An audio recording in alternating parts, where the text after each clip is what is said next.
5 medical కాలేజీలు open అయిపోయాయి, సీట్లు కూడా వచ్చాయి. మిగతావి వివిధ నిర్మాణ స్థాయిల్లో ఉన్నాయి. చంద్రబాబు నాయుడు గారి ప్రభుత్వం, కూటమి ప్రభుత్వం అధికారంలోకి వచ్చిన తర్వాత ప్రభుత్వ రంగంలో ఉన్నటువంటి ఈ మెడికల్ కళాశాలన్నింటినీ కూడా పీపీపీ మోడల్లో ప్రైవేటు వారికి ధారాదత్తం చేయాలనేటువంటి ఒక ఆలోచన ఈ ప్రభుత్వం తలపెట్టింది. ఇది చాలా అన్యాయమైన ఆలోచనని, దీనివల్ల పేద ప్రజలు, పేద విద్యార్థులు తీవ్రంగా ఇబ్బంది పడతారని అందరికీ తెలుసు. ఎప్పుడైతే ప్రైవేటు పరం చేస్తామో, మీరు చూశారు, ప్రైవేటు మెడికల్ కాలేజీలు కానీ, ప్రైవేటు మెడికల్ వైద్యశాలలు కానీ ఎంతెంత ఫీజులు వసూలు చేసి వారు వాటిని నడుపుతున్నారో మనం చాలా చూస్తున్నాం. ఇప్పటికే ప్రైవేట్ రంగంలో చాలా మెడికల్ కాలేజీలు ఉన్నాయి, వైద్యశాలలు ఉన్నాయి. ప్రభుత్వ రంగంలో ఉండేటటువంటి మెడికల్ కాలేజీలు కానీ, వైద్యశాలలు కానీ పేద ప్రజానీకానికి అందుబాటులో ఉంటాయి, ఎఫర్ట్ చేయడానికి వీలుగా ఉంటాయనేది ప్రాక్టికల్గా నిరూపణమైనటువంటి సత్యం. అన్నిటినీ తీసుకెళ్లి ప్రైవేట్ రంగానికి అప్పచెప్పేసి పేద ప్రజలకు అన్యాయం చేయాలని చంద్రబాబు ప్రభుత్వం తలపెట్టినటువంటి ఘోరమైన తప్పిదాన్ని సరిచేసుకోవాలని మేము డిమాండ్ చేస్తూ ప్రజా ఉద్యమాన్ని నిర్మించాలనేటువంటి ఉద్దేశంతో జగన్మోహన్ రెడ్డి గారు పిలుపునిచ్చారు. ఈ ర్యాలీ మొదటిది కాదు, చివరిది కాదు. ఇది ప్రజా ఉద్యమంలో ఒక భాగం. ప్రభుత్వం మీద ఒత్తిడి తీసుకురావడంలో ఇది ఒక భాగం. ఈ పీపీపీ విధానం చాలా రాష్ట్రాల్లో ప్రభుత్వాలు తలపెట్టాయి, మెడికల్ కాలేజీలను ప్రైవేటు పరం చేయాలి అని. కానీ అక్కడ ప్రజలు పెద్ద ఎత్తున తిరుగుబాటు చేశారు. తిరుగుబాటు చేస్తే ప్రభుత్వాలు వెనక్కు తగ్గాయి. అది గుర్తుపెట్టుకోవాలని కూడా ఈ సందర్భంగా ప్రజలకు మనవి చేస్తున్నాం. ప్రజా ఉద్యమాన్ని ఎప్పుడు నిర్మిస్తామో ప్రభుత్వాలు వెనక్కు తగ్గినటువంటి సందర్భాలు ఈ రాష్ట్రంలో, ఈ దేశంలో ఉన్నాయి. ఆ పద్ధతుల్లోనే ఇవాళ వైఎస్ఆర్ కాంగ్రెస్ పార్టీ నాయకత్వంలో పెద్ద ఎత్తున ప్రజా ఉద్యమాన్ని నిర్మించేటటువంటి కార్యక్రమం చేస్తున్నాం. దీంతో పాటు 1 కోటి సంతకాలు సేకరణ చేయాలని నిర్ణయించుకున్నాం. ఆ సేకరణ కార్యక్రమం కొనసాగుతూ ఉన్నది. ఈ 1 కోటి సంతకాలు తీసుకెళ్ళి గవర్నర్కు సమర్పించి ప్రభుత్వం మీద ఒత్తిడి తీసుకురావాలనేటువంటి ఉద్దేశంతో మేము చేస్తున్నాం. ఇది లోక కళ్యాణానికి పనికొచ్చేటటువంటి ఉద్యమం, ప్రజలకు మేలు చేసే ఉద్యమం, పేద ప్రజలకు మేలు చేసే ఉద్యమం.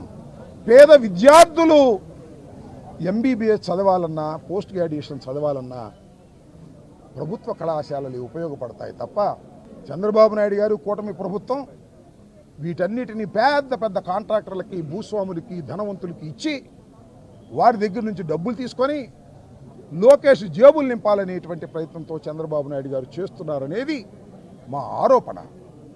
అమ్మేస్తున్నారు మెడికల్ కాలేజీలను, పేద ప్రజలకు అన్యాయం చేస్తున్నారు, ధనవంతులకు కట్టబెడుతున్నారు. ఇది అన్యాయం. దీన్ని విత్డ్రా చేసుకోవాలనేదే మా ప్రధానమైనటువంటి ధ్యేయంగా, డిమాండ్గా పెద్ద ఎత్తున మేము చేస్తున్నాం. నేను మనవి చేస్తున్నాను, ఈ ఉద్యమాన్ని ఎంత దూరమైనా వెళ్తాం, ప్రభుత్వం తమ విధానాన్ని మార్చుకునేంత వరకు వెళ్తాం. ప్రభుత్వ రంగంలోనే మెడికల్ కళాశాలలను నడిపేంత వరకు కూడా ఈ ఉద్యమం ఆగదు, వెనకడుగు వెయ్యము అని కూడా ఈ సందర్భంగా నేను మనవి చేస్తున్నాను. అదేమిటో చిత్రం నాకు అర్థం కాల. అసలు మేము ర్యాలీ చేస్తుంటే పోలీసులు వస్తారు, పోలీసులు రాకపోతే ఇప్పటికి అయిపోయేది. ర్యాలీ వస్తుంటే పోలీసులు మధ్యలో బ్యారికేడ్లు పెడతారు, అవి తోసుకురావాలి, మాతో ఘర్షణ ఎందుకు అవసరమా? ఒక ప్రజాస్వామ్య పద్ధతుల్లో ఒక పర్మిషన్ కోసం మేము అప్లై చేస్తే ఆ పర్మిషన్ ఇచ్చి మమ్మల్ని ఇక్కడ దాకా రానిచ్చి మెమోరాండం సమర్పిస్తే మేము వెళ్ళిపోతాంగా. ఎందుకు మధ్యలో మీరు అడ్డం పోలీసులు, కాకీలకు మా ఘర్షణ ఎందుకు? ఇదంతా రెచ్చగొట్టే పనులు కదా. ఇదేనా ప్రభుత్వం చేయవలసినటువంటి విధానం? ఇవాళ కూడా గుంటూరులో మేమందరం ర్యాలీగా వస్తుంటే పోలీసులు బ్యారికేడ్లు పెట్టారు. అంటే తిరిగి వెళ్ళిపోవాలి మేము? ఒక న్యాయమైనటువంటి కోరిక కోసం, ఒక న్యాయమైనటువంటి డిమాండ్ కోసం, ఒక ప్రజా ఉద్యమాన్ని రాజకీయ నాయకులుగా, వైఎస్ఆర్ కాంగ్రెస్ పార్టీగా, మాజీ మంత్రులుగా, మాజీ శాసనసభ్యులుగా మేము ఉద్యమం చేస్తుంటే మీరు బ్యారికేడ్లు అడ్డం పెట్టి మమ్మల్ని వెనక్కి పంపించేస్తారా? మాకు స్వాతంత్రం లేదా? ఒక ఆర్డీఓ ఆఫీస్కి వచ్చో, ఒక ఎంఆర్ఓ ఆఫీస్కి వచ్చో మెమోరాండం సమర్పించే హక్కు లేదా ఈ ప్రజాస్వామ్యంలో అని అడుగుతా ఉన్నా. జాగ్రత్త పోలీసులకు మనవి చేస్తున్నా. ఏదో లోకేష్ చెప్తున్నాడని చెప్పేసి మీరు బ్యారికేడ్లు అడ్డం పెట్టి మమ్మల్ని నెట్టేసి మమ్మల్ని తోసేసి మాతో ఘర్షణ అవసరమా? మీకు అవసరమా అండి? అరే మమ్మల్ని ఎలా చేసి శుభ్రంగా వచ్చి ఇచ్చేవాళ్ళం వెళ్ళిపోయాం. ఇప్పుడు ఆగిపోయారు మమ్మల్ని ఏమన్నా?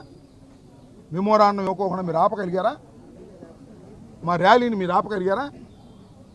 కాకపోతే నెట్టుకునే కార్యక్రమం, అన్ని టీవీలో చూపించే కార్యక్రమం, ఘర్షణ కార్యక్రమం అవసరమా పోలీసులకి?